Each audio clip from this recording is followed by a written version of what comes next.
we have been for some time now working on an energy efficient mortgage initiative.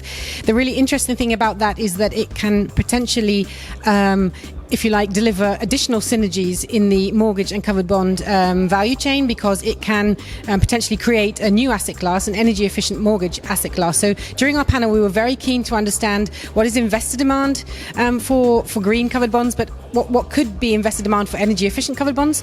How is the market reacting? How are issuers reacting? And what should we take into consideration in the design of our energy efficient mortgage product to maximize energy efficient covered bond funding potential? Our job is to mobilize debt capital markets to finance climate solutions. And our message was that covered bonds do have and will have a very important role to play in this market. We're seeing more diversification in this market. The market is maturing. We're seeing deals of different size, currency, different investment grade and non-investment grade. We're seeing project bonds and others. And, covered bonds will just fit into that. And we need different types of instruments. Let covered bonds become to the fore. If we agree, and I think since the Paris COP21 meeting in December last year, we agreed that sustainability is something desirable. I think politicians and, let's say, market participants have made strong commitments around that.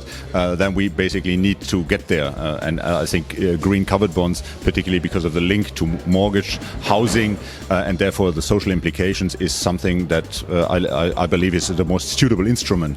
Therefore, we should develop into that direction. And the ones should be rewarded that are early to adopt and not the ones that are last to follow.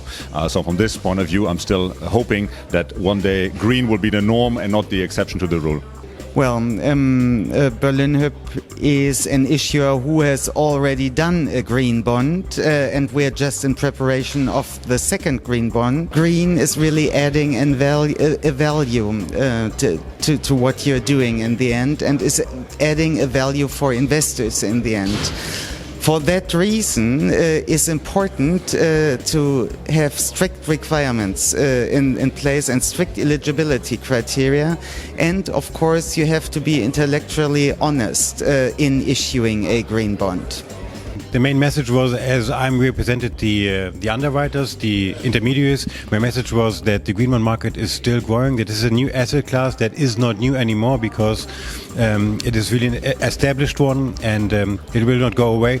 So we as intermediaries still try to help the issuers to find the right investors and to push these issues in front. There's a lot of demand for green investments more generally, and that what we will be seeing perhaps in the future is ever increasing demand for energy efficiency, particularly because that's really kind of dominating, if you like, the scene for the time being.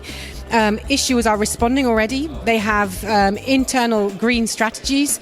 They are issuing green covered bonds. They are issuing green senior unsecured bonds, and so we are seeing a lot of development already in the market, and it means it's great news for our initiative. We are doing the right thing at the right time.